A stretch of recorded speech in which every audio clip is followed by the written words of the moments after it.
So, good afternoon po ulit sa bawat isa sa atin. Ayan. Dumako naman po tayo sa pang-anim na huling salita ng ating Panginoon. The cry of victory. Basahin po muna natin yung scripture sa John chapter 19 verse 30. So when Jesus had received the sour wine, he said, "It is finished." And bowing his head, he gave up his spirit. It is finished. Sinabi po ng ating Panginoon doon sa krus ng Kalbaryo. Ang it is finished po ay hinango sa salitang Griego na tetelestai, which means paid in full. These three words po that Jesus uttered on that cross, sinabi niya na tetelestai, ibig sabihin, naganap na. Our debt po has been fully paid. Paid in full, hindi po binayad ng ating Panginoong Jesus, or hindi po binayad ng ating Panginoong Jesus na in partial method po, kundi binayad niya na buong buo, walang kulang. Hindi binayad ni Jesus ang ating mga kasalanan na kalahati muna. Parang best example po nito na kapag kumuha ako ng gamit, in installment basis ko po. Kundi ginawa ng ating Panginoon, binigay niya ng buong buo. In Hebrews po, sinasabi, Hebrews chapter 10 verse 10, kung may mga Biblia po tayo, pwede po nating sundan ang ating scripture.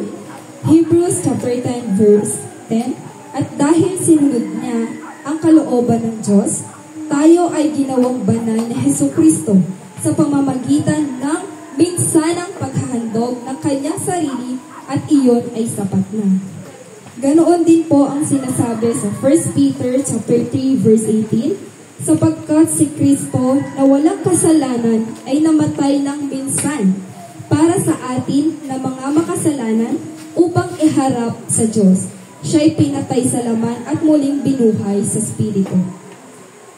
Habang binabasa ko po itong mga scripture na ito, merong katanungan, actually common question lang po, na ang common question na ang bawat isa ay tinatanong sa sarili. Do we still need to do the penitensya? Kailangan pa po ba natin gawin? Kailangan pa po ba natin magpenitensya? Saktan at pahirapan po yung ating sarili? Di po ba napakasakit para sa ating Panginoon na makita niya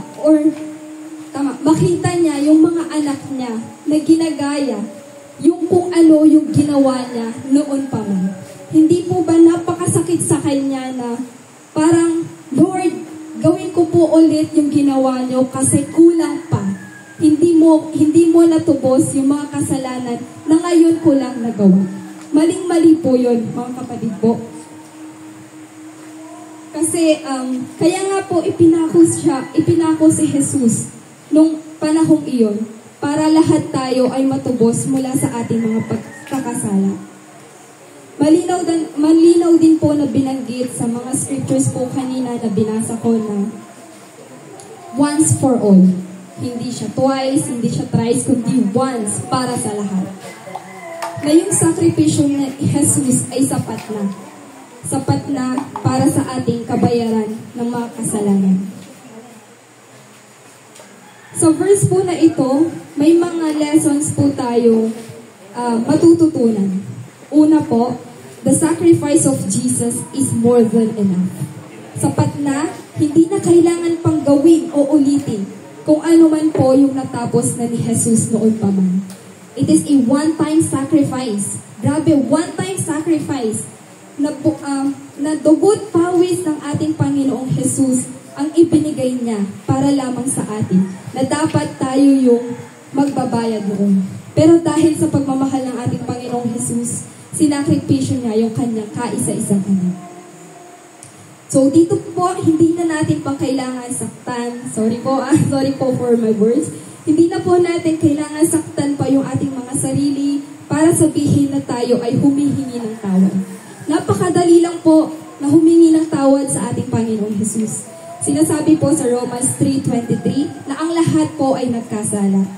Ang totoong pagrepent ay hindi sa kung ano man po yung ginagawa o nakikita natin during Holy Week. Madali lang po.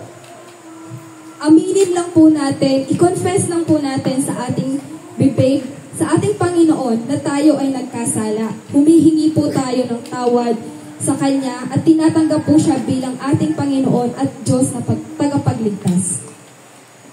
In Ephesians chapter 2 verse 8, sinasabi na, "For by grace you have been saved through faith," at hindi sa kung ano man po yung gagawin or ginagawa natin. Ibig sabihin po, yung salvation natin is nandyan na. It is a free gift po mula sa ating Panginoon.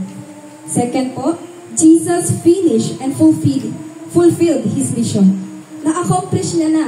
Wala na po tayong dapat gawin kundi tanggapin po siya bilang ating Diyos at tagapagligtas. Na-accomplish niya na po yung kanyang mission, na-fulfilled niya na, kaya po siya ipinanganak physically.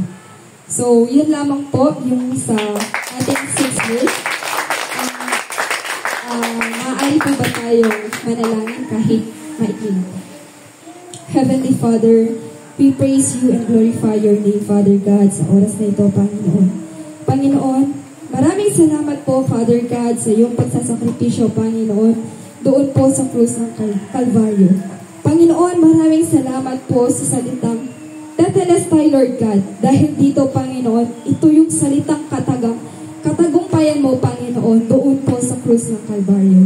Maraming salamat po, Panginoon, sa pagbabayad mo ng aming mga kasalanan, Lord God, na dapat po kami po ang siyang nagbabayad noon, Panginoon. Pero dahil sa iyong pagmamahal mo sa bawat isa sa amin, Lord God, you sacrificed your only Son, Panginoon. Maraming salamat po, Panginoon, sa iyo lamang po pinakamataas na pupurit pasasalamat sa hapon na ito, Lord God. In Jesus' name, Amen.